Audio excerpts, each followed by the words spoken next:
आज बाबा की 1/12/21 की महावाक्य है। सारे मीठे बच्चे, क्रोध भी बहुत बड़ा कांटा है। कितना दिन से बाबा धर्मराज का पाठ मीठे बच्चे, क्रोध भी बहुत बड़ा कांटा है। इसमें बहुतों को दुख मिलता है। इससे बहुतों को दुख मिलता है। इसीलिए इस कांटे को निकाल सच्चे सच्चे फूल बनो। कौन सा कांटा? क्रोध का। इसको निकाल सच्चे सच्चे फूल बनो। प्रश्न है, कांटे से फूल बनने वाले बच्चों को बाप कौन सी आफत यानी धैर्य देते हैं? कांटे से फूल बनने वाले बच्चों को बाप कौन सी आफत यानी धैर्य देते हैं? कौन सी? बाबा कहते हैं अभी कलयुगी दुनिया का विनाश होने वाला है, सतयुगी दुनिया आने वाली है, इसलिए पवित्र बनो। उत्तर है, बच्चे अभी तक कांटे से फूल बनने में जो माया विघ्न डालती है,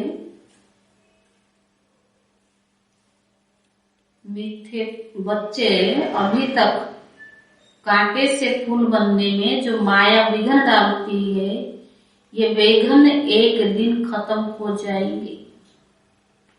तुम स्वर्ग में चले जाएंगे। यह कलियुगी कांटे खत्म हो जाएंगे। बाप ने तुम्हें संगम योगी पॉट में डाला है।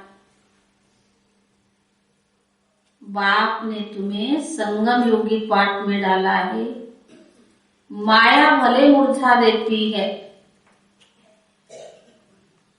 लेकिन ज्ञान का बीज अविनाशी है। माया भले मुरझा देती है, लेकिन ज्ञान का बीज अविनाशी है। यह बीज विनाश नहीं हो सकता। ज्ञान का बीज विनाश नहीं हो सकता। गीत है, नयन वो ना वो हमसे जुदा होंगे। ओम शांति।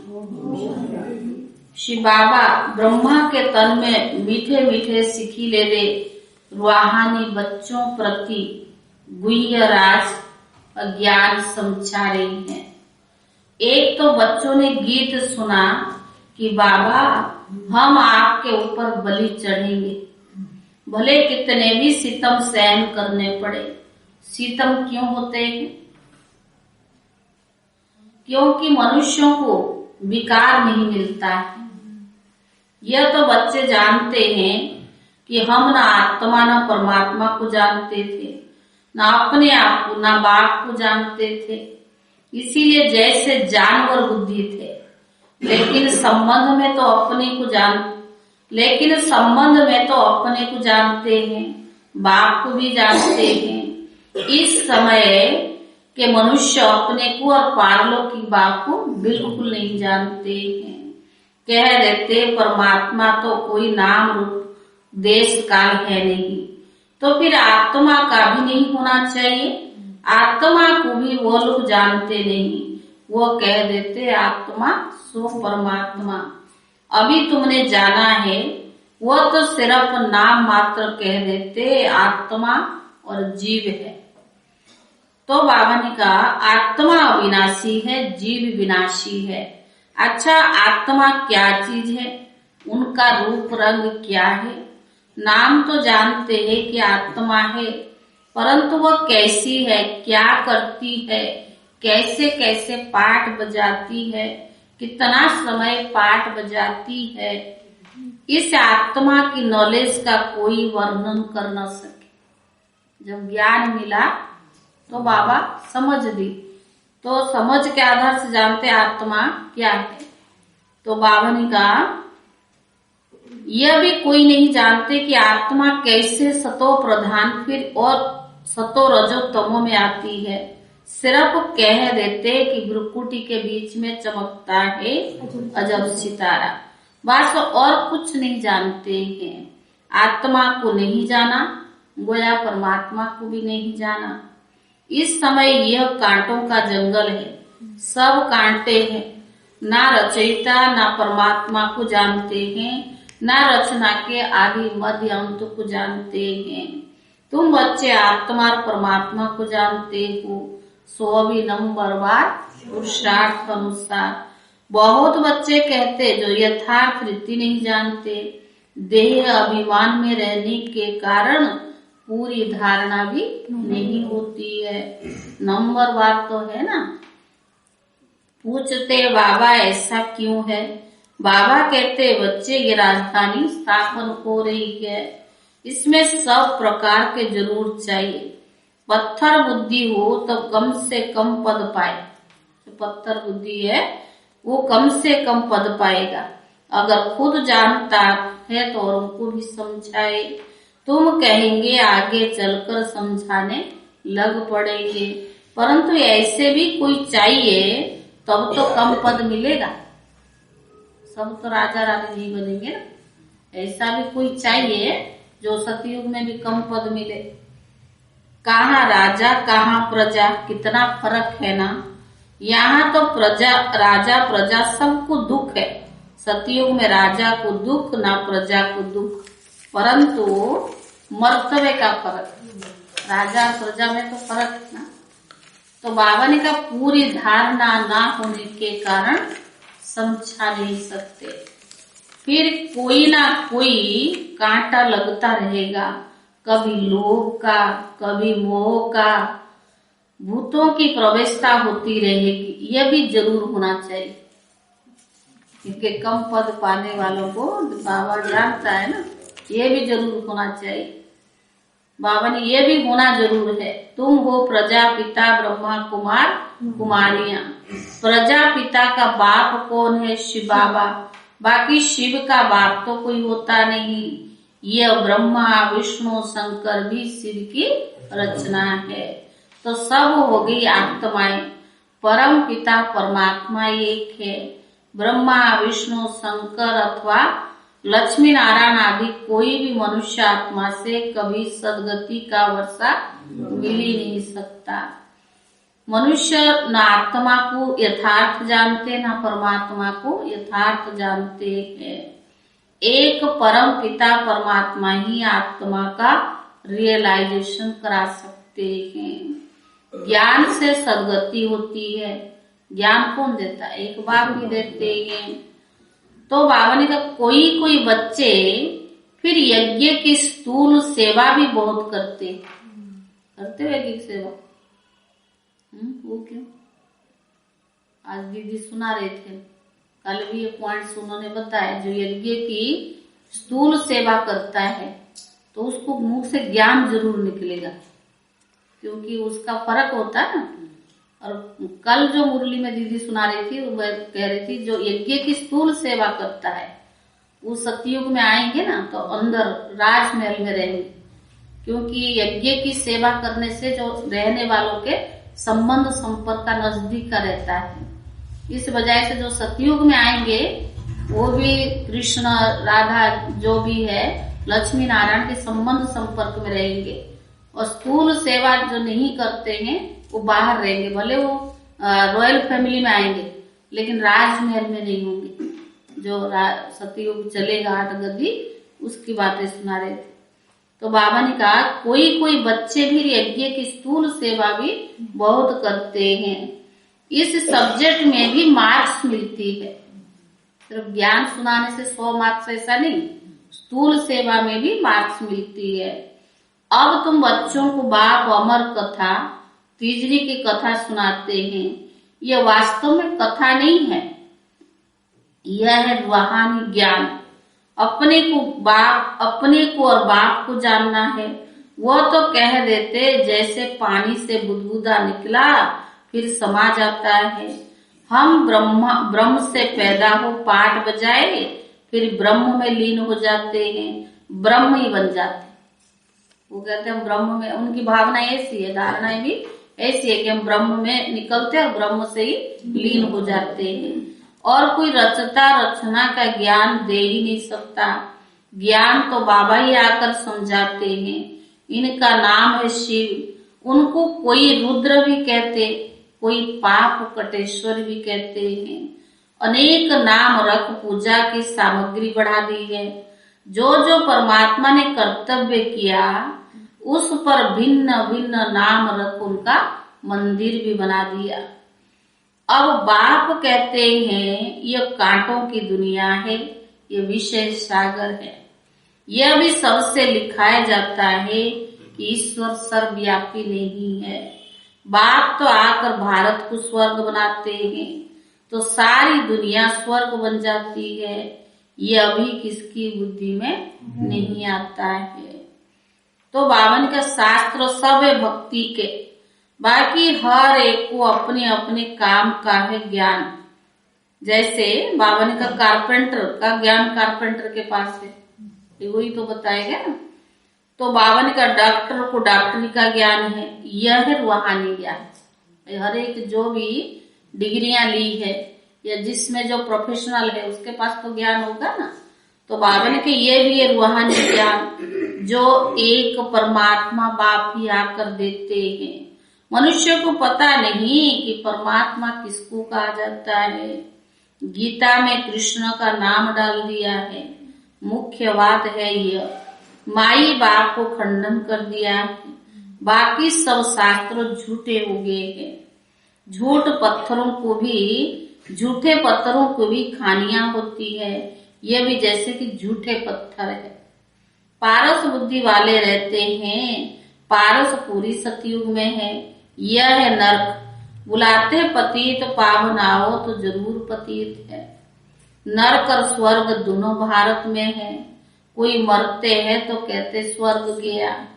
यह बुद्धि में नहीं आता कि स्वर्ग सतयुग को कहा जाता। परमात्मा सतयुग की स्थापना करते हैं, ना कि नरक की।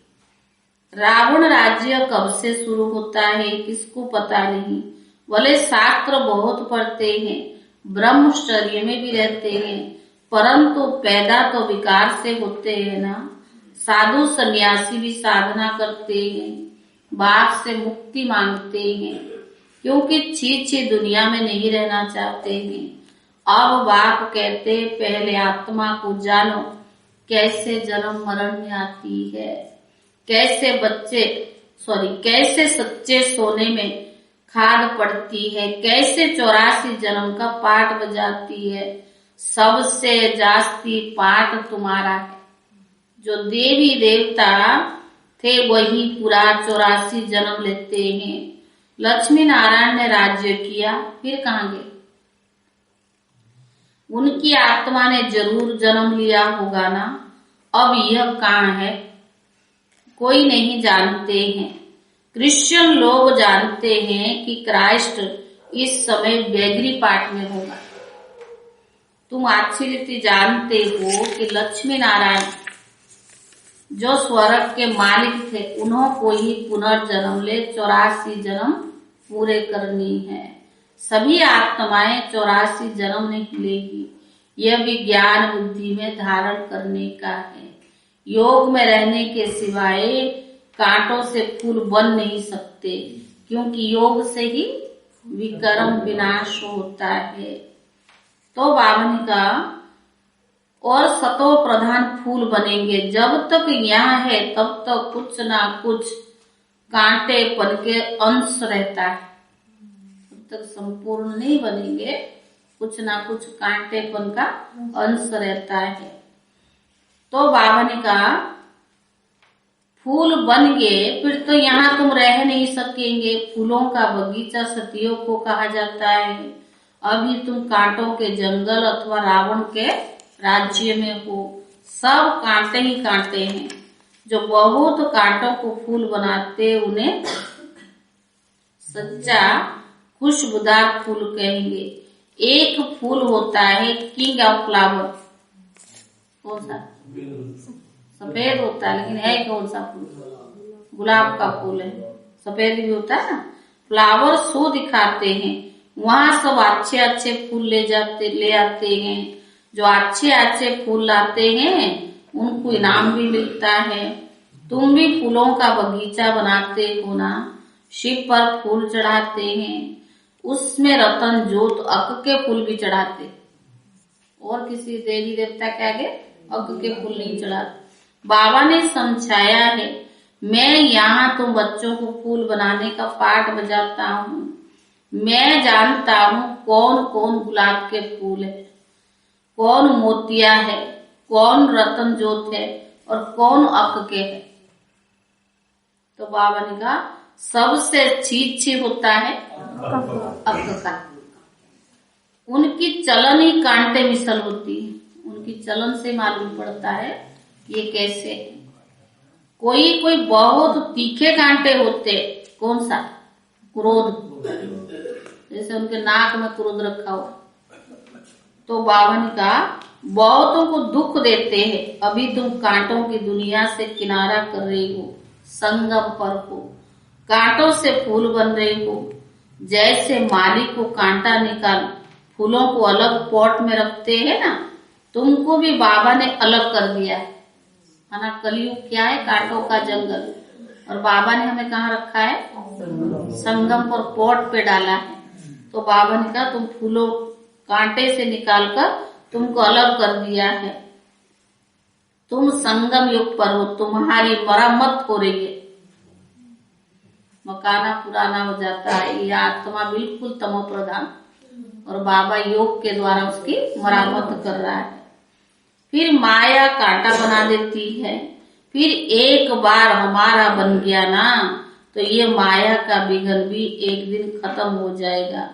फिर ये पॉट में लगे हुए फूल है वो स्वर्ग में चले जाएंगे। अभी बाबा ने संगम युग पर डाला, फिर बाद में हमें स्वर्ग में भेजेगा। कलयुगी कांटे सब खत्म हो जाएंगे। तुम कितने थोड़े फूल हो, तुम्हें संगम योगी पॉट में ही बाबा ने डाला है। बीज बोया हुआ है, माया का तूफान लगता है तो मुरझा देता है। फिर भी अविनाशी ज्ञान का बीज एक बार डाला तो वो कभी विनाश नहीं होता है। बाप बैठ बच्चों को समझाता है, तुम बच्चों को बहुत बहुत लीडर बनना है। बाबा कहते कि ये लिख दो कि 5000 वर्ष के बाद ये मेला प्रदर्शनी इस संगम युग पर दिखाने आए हैं। यह तो लिखना है कि यह लड़ाई 5000 वर्ष के बाद लगती है। कौन सा? महाभारत की लड़ाई। तो बाबा ने कहा पुरानी दुनिया को नया बनाने या नरकवासियों को स्वर्गवासी बनाने। बाबा डायरेक्शन तो बहुत देते हैं, युक्तियां तो बहुत सहज बताते हैं। बाप को याद करो और स्वर्ग के बादशाही ले लो। तो बाबा ने कहा मनुष्य तो पानी में डुबका मारते रहते, सो भी सागर में जाए ना। नदियां सागर से निकलती है, नदियों का बाप सागर है, वहां जाकर स्नान करो, परंतु वह खारा है, इसीलिए मीठी नदियों में स्नान करते हैं। अभी तुम ज्ञान सागर के बच्चे, ज्ञान सागर पतित पावन है, तुम उनके बच्चे हो। जो जितनी जास्ती सर्विस करेंगे तो समझा जाएगा ये बहुत अच्छा फूल है। प्रदर्शनी में भी घड़ी घड़ी अच्छे फूल को बुलाते हैं, समझते हैं फलाने हमसे भी होशियार है, परंतु होशियार का भी रिगार्ड भी रखना चाहिए। बाबा हमेशा समझाते हैं कभी क्रोध नहीं करो। क्रोध कोई करता है तो बाप समझते कि इनमें बड़ा कांटा भूत है। तो बाबा ने कहा माँ बाप पर भी क्रोध करने में बच्चे देरी नहीं करते हैं और भी दुर्गति को पालेंगे। माँ बाप समझाएंगे, अगर बच्चे क्रोध करेंगे तो क्या होगा? अपना ही दुर्गति को पालेंगे। गरीब निवाज कब गरीब पर क्रोध करेंगे क्या? शिव बाबा कभी क्रोध थोड़ा करता बच्चों पर। गरीब निवाज बाबा आया ही है गरीबों को साहूकार बनाने। यहाँ जो पद्मपति है दूसरे जन्म में क्या बने? हाँ, बाबा ने कहा दूसरे जन्म में नौकर चाकर बनेंगे। यहाँ करोड़पति है, वहाँ क्या, क्यों ज्ञान तो उठाएंगे नहीं ना। गरीब जो अच्छी रीति पढ़ेंगे वो जाकर राजा रानी बनेंगे। तो बाबा ने कहा ऐसे भी सेंटर्स पर आते हैं जो ईश्वरीय सेवा में कुछ नहीं देते। ऐसे भी बहुत है जो सेंटर पर आते हैं ईश्वरीय सेवा में कुछ नहीं देते हैं। उनको पता ही नहीं कि थोड़ा भी बीज बोने से हमारा भविष्य कितना ऊंच बनेगा। अगर भगवान के घर में चाहे धन भी नहीं है, स्थूल सेवा में भी अंगुली देते, उससे तन भी तंदुरुस्त रहता है और भाग्य भी बनता है। तो बाबा ने कहा बहुत बच्चे हैं कि जो ईश्वरीय सेवा में कुछ नहीं देते, उनको पता नहीं कि थोड़ा भी बीज बोने से हमारा भविष्य कितना ऊंच बनेगा। सुदामा का मिसाल है ना, ईश्वर अर्थ दान करते हैं, समझते हैं दूसरे जन्म में फल मिलेगा। बाबा लिख देते थे बच्चे तुमको एक ईंट के बदले महल मिल जाएगा।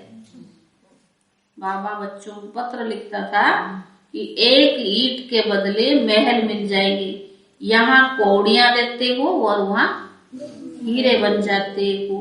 इसीलिए चावल मुट्ठी का गाय, यज्ञ में थोड़ा भी देते हैं तो क्या मिलता है, महल मिल जाता है। इसलिए चावल मुट्ठी का गाय है।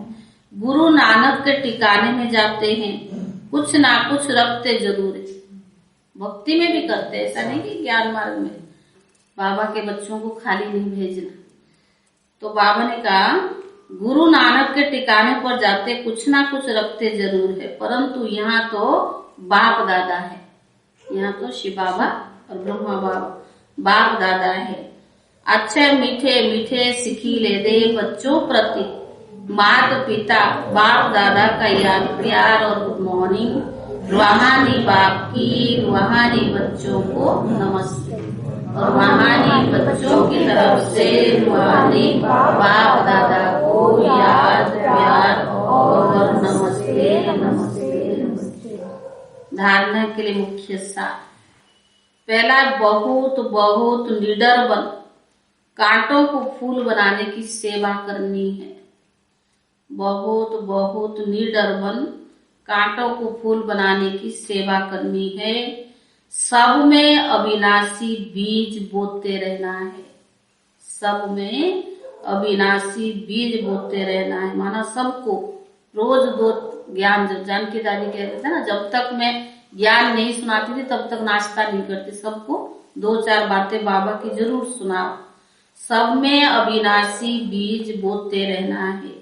दूसरा, क्रोध का बहुत बड़ा कांटा है, उससे छोड़ बहुत बहुत प्यारा बनना है। क्रोध का बहुत बड़ा कांटा है, उससे छोड़ बहुत बहुत प्यारा बनना है। सब में प्यार से सर्विस करनी है, प्यार से सर्विस करनी है। सर्विस एवं का रिगार्ड रखना है, सर्विस एवं का रिगार्ड रखना है। वरदान, सर्व के गुण देखने व संतुष्ट करने की उत्कंठा द्वारा सदा एक रस, वरदान है सर्व के गुण देखने व संतुष्ट करने की उत्कंठा द्वारा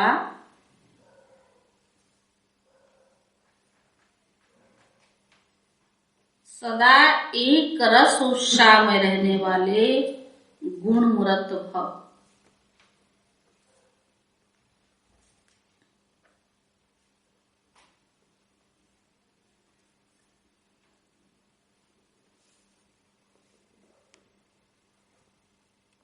उत्कंठा द्वारा सदा एक रस उत्साह में रहने वाले गुण मूर्त भव।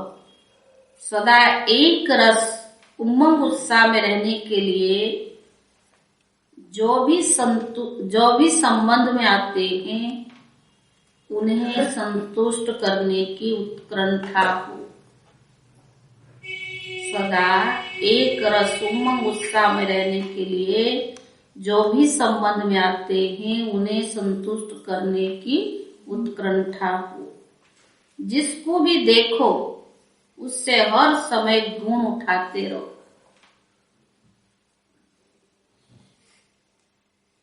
जिसको भी देखो उससे हर समय गुण उठाते रहो। सर्व के गुण का बल मिलने से उत्साह सदा काल के लिए रहेगा। सर्व के गुण का बल मिलने से उत्साह सदा काल के लिए रहेगा। उत्साह कम तब होता है जब औरों के भिन्न भिन्न स्वरूप, भिन्न भिन्न बातें देखते सुनते हो। उत्साह कम तब होता है जब औरों के भिन्न भिन्न स्वरूप, भिन्न भिन्न बातें देखते सुनते हो। लेकिन गुण देखने की उत्कंठा हो तो एक रस उत्साह रहेगा। गुण देखने की उत्कंठा हो तो एक रस उत्साह रहेगा।